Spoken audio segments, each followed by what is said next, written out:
planted these aconitums in the, I think our last video or the video before, and I never mentioned the most crucial aspect of the thing. Seeing that we lifted a piece from over there, we split them, and obviously when you split plants at the roots, you damage the roots a little bit, and we planted them in there. I neglected to mention watering them in.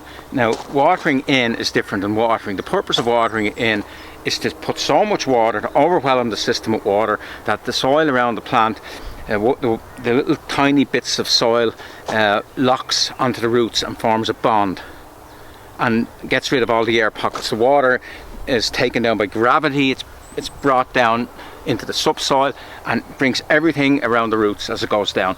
Now, the thing about watering in is you have to use lots and lots of water, and I'll show you. It's best to show how you do it. Now, what was interesting here is when I planted this, it's in April, and a lot of the stuff's not up, so I have to be very careful.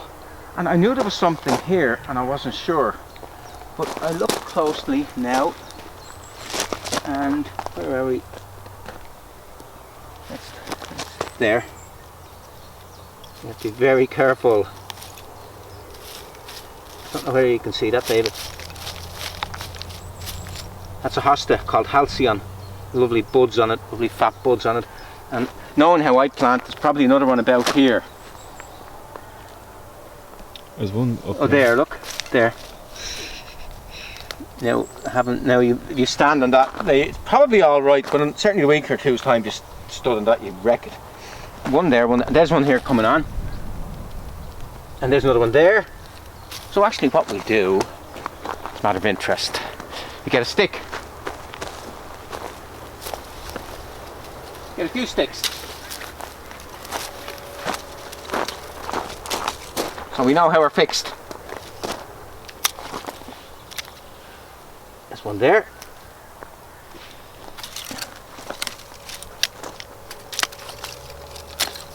There's one there. Very hard ground. There's two hostas.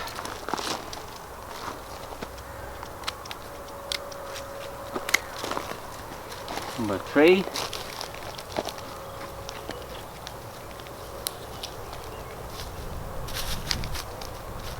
Oh, there's another one. Oh, I'm after standing on one. I'm doing more damage. I did damage it a little bit, look. And the thing about hostas are they've one full flush of foliage in the spring, and then they have a little bit later on. If you damage them, you've damaged them for the season, so you have to be very careful with them. Sorry about that. There's one there. So you've got 1, 2, 3 hostas there. One, probably one there, yes. Here we get another stick.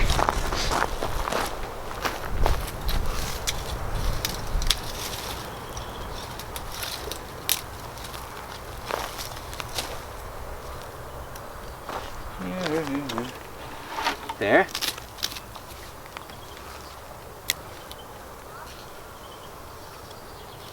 Four, 5. And where was 6? So we got 1, 2, 3, 4, 5, 6 hostas. Any more? Ooh, be careful. No, I think that was it. So I was reasonably accurate with me aconitums. I don't know what's here. I think it's a eupatorium. It's definitely a eupatorium here, but I don't actually know. We won't. Eupatorium doesn't really come up till May, so we won't know. Anyway, this is how you water in. See, it's a little bit floppy. So you don't use a rose. I don't know why they're called roses. It's sort of a sprinkler bar. You always put it on like this. And that's always a sign. If you're looking at a gardening program on the telly, and if the lad is using the rose on the end of his watering can, you always say, I wonder, is he a professional gardener? Because when you're a professional gardener, the first thing you learn from the older gardeners is not to use the rose because it takes too long. You lash it on. When it starts to run off, you go to the next one. Can't really put enough on.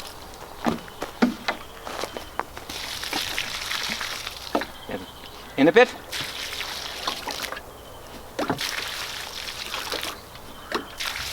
You cannot overwater them because the soil around is drier and it sucks the excess water away very quickly. There we. I'll do the rest later. That's how you water in, and you always do it after you plant, particularly when you've damaged roots, when you're splitting stuff and you plant, and then you do it the following day, and maybe the following day after that, and then you maybe leave it a week, and then maybe another week, and then you just keep an eye on it, and if generally it's on its own 2 feet off, it goes again. And that's watering in. Now, weeding. This is great this time of the year. This is great weeder. And what you have to know your weeds. You have to know your plants, but you also have to know your weeds. And here we have the bane of our lives is the Willowherb. And I find, just like that, that's all you do. And I like to try and get debris on top because bare earth produces more weeds. So I like to always have a layer of debris. We might bark this over later on. And here we have a different type of weed. This is white clover. It's a bit different how you tackle that one. But the Willowherb, just go through like that. If you're anyway worried that there might be a plant below the ground, just leave it for another week or two till the plant comes up.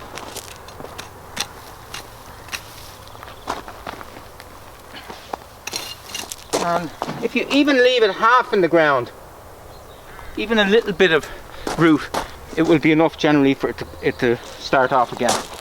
So, now you see I can't get the hostas because I see where they are.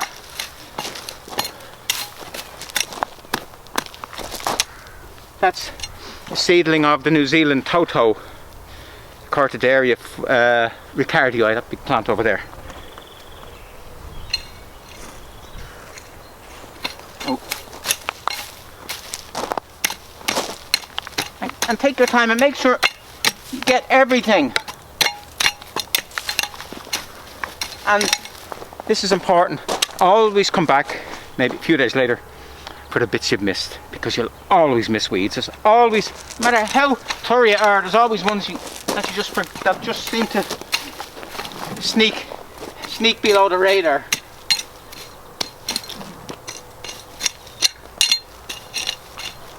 And look at them, as much as possible I'm getting the debris back on top, because you've bare earth like this, there's buried seeds there and they get the sunlight on them and up they come. So you just try as much as possible to put debris on them, organic debris of some sort. So that's really it. In about 3 weeks time that bed will be really full of stuff, and then it's much easier. We know how we're fixed. Now we're going to look at another weed which is the bane of all our gardeners' lives. It's not only is it a weed, it's a plant that has the most beautiful fruits to eat. It's over there and we'll have a look. It's just one of the aspects of weeds which the amateurs get caught all the time, and you can see why. This is Helianthus salicifolius. Gorgeous plant. It's a little sunflower, tiny little sunflower flower. But it's not grown for its flower, it's grown for its foliage, which is amazingly elegant and loose and waves in the wind. It's called a willow leaf sunflower. But here, that's the willow leaf sunflower, and here we have our weed. And it's quite similar. I can tell the difference, but a lot of people might get caught and end up weeding the wrong thing, so you have to know your weeds. And here's another, this plant here. It's a Ranunculus, but it's not the Ranunculus, the buttercup, the creeping buttercup that is trouble everywhere. This is Ranunculus repens. This is Ranunculus aconitifolius Plenus. It's called the fair maids of France, and it's quite amazing. It has tiny perfect double white flowers and big spray. Really, really good. You rarely see it in garden centres anymore for some reason, but it's the only plant I have. And I think what happens in a lot of gardens, it gets weeded out. People at this stage, they just take it out and they think it's a weed, and it's not. And here, as a matter of interest, this plant is seeding all over the place. I'll dig one up. almost to the point of nuisance. But and here we have the Willowherb again, but it's called Origanum laevigatum. It's Turkish oregano. It's not very aromatic. It's not generally used for cooking or anything, but it is the most amazing flowers, tiny flowers, and the sort of cases the cases that the flowers are in are a slightly different colour. It's just beautiful plant. So every now and again we dig them up and pot them and sell them, or sometimes the customer's going around and sees one and I just say, oh, okay, there you go, there you can have that there, to save me having to pot it. Well, that's on the house. Now we go around and look at the brambles. Passing on the way up to the blackberry bush. We cut this Buddleja, weyeriana, back about, 2 weeks ago? And already, look, it's got little buds. So we're going to be away. Certainly in 2 months' time, all these cut ends will no longer be visible, and we will have a nice tight bush again, and not wrecking everything else in the place because it got far too big, and we'll be able to see our dogwoods much better, our two lovely dogwoods. Now, and we go up to the pulpit at the end.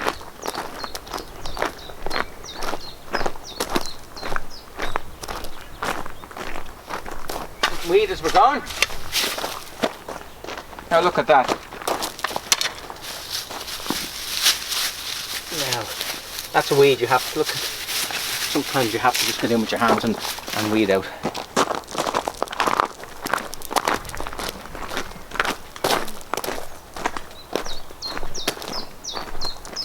Oh, look. Look at that. That is the Japanese great white cherry. It's called Prunus Tai-haku. Isn't it just amazing? And what is good about it, particularly, well, obviously, see what's good about it, the new foliage is a slight darkish tinge to it, which counterpoints the white flowers, the pale white flowers, very well. Great white cherry, well named.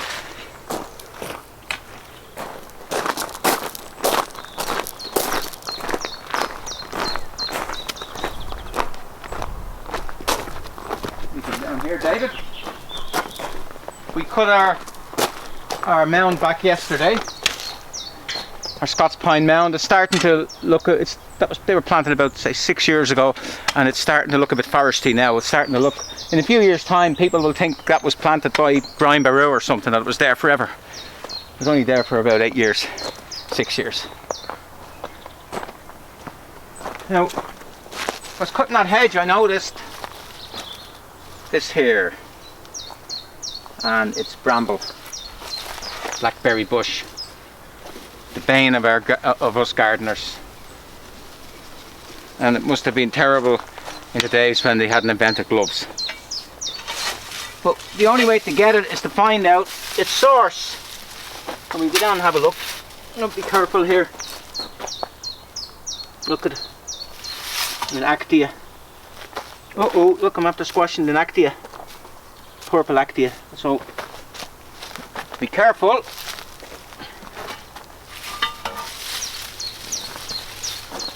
Where can we find it? Where is it? There it is there.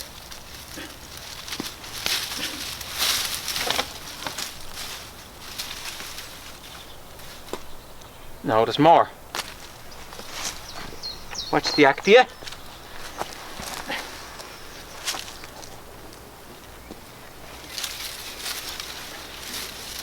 Trace them down.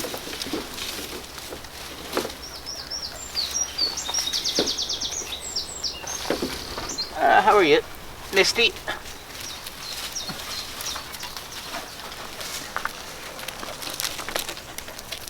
There it is.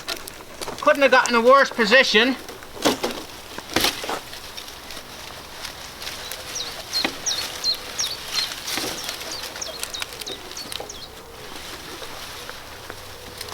I can't get him.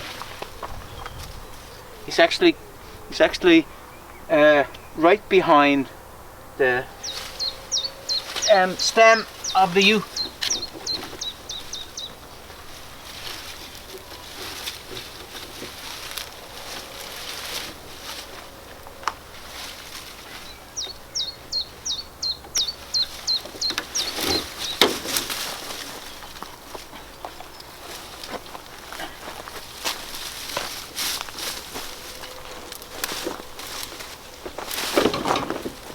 we go.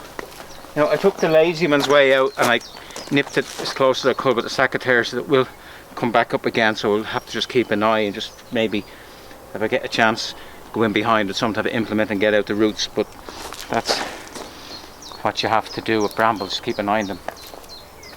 They're spread by birds, that's the culprit there. And there's plenty, if you noticed, you can hear the bird's song much more here because the roar of the motorway up there is gone. Actually, I'm quite missing the roar of the motorway. I wouldn't mind roar of the motorway coming back, but enough said about that.